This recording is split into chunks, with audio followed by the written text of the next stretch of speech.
Vprašanje pristopa dveh držav, treh, ene, nobene, zvezi NATO ni zgolj vprašanje samoodločbe, ampak ima seveda druge implikacije. Vsi zelo dobro poznate stališče Levice do NATO, poznate naše stališče do njegovih dejanj v preteklosti in mislim, da mi ga ni treba podrobno razlagati. Bom pa povedal tri stvari.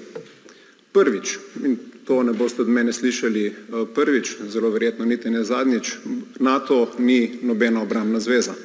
NATO nikoli ni bil obrambna zveza in zelo verjetno nikoli ne bo. Če pogledamo samo v zadnjih 30 letih, ko je NATO zelo verjetno izgubil vsak smisel za obstoj po razpadu vzhodnega bloka in se sprehodimo od zahoda proti vzhodu, lahko naštejemo bombe, ki so padale nad Libijo, nad Jugoslavijo, nad Afganistanom, nad Irakom, nad Sirijo, pa še kje, ki niso bile bombe, ki bi služile obrambi, ampak so bile bombe, ki so imele zelo jasen cilj in to je destabilizacija določenih držav, s katerimi se največje velesile članic NATO ne strinjajo. Posledice veste, kakšne so, uničene države, ljudje brez streh nad glavo, na tisoče mrtvih. Druga stvar, ki me pri pristopu Švedske in Finske moti, so pogoji, v katerih se je zgodil. Predvsem sporazum med Švedsko in Turčijo, ki je v bistvu omogočil članstvo te države na plečih kurdskega ljudstva.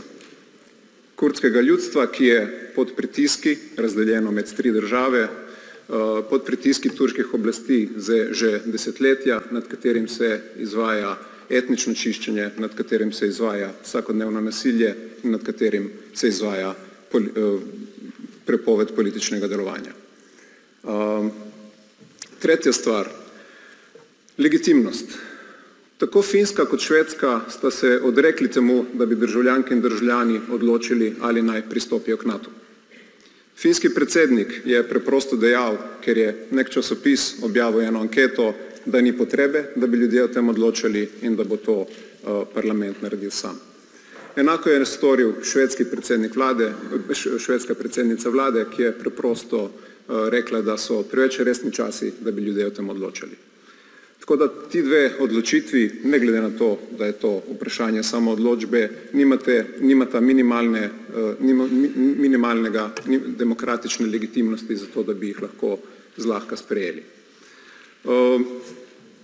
Številni so ali pa smo poudarjali, kako pomembna oblika demokracije je referendum, kako pomembno vlogo bi morali imeti ljudje pri oblikovanju skupnih stvari, pri upravljanju z družbo.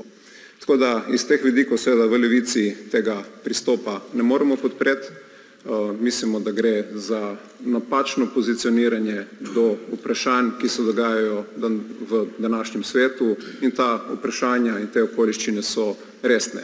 Toliko resne, da v bistvu krojijo podobo našega sveta, ne samo v naslednjem letu ali dveh, ampak v zelo dolgem obdobju, srednjeročno in dolgoročno. Hvala.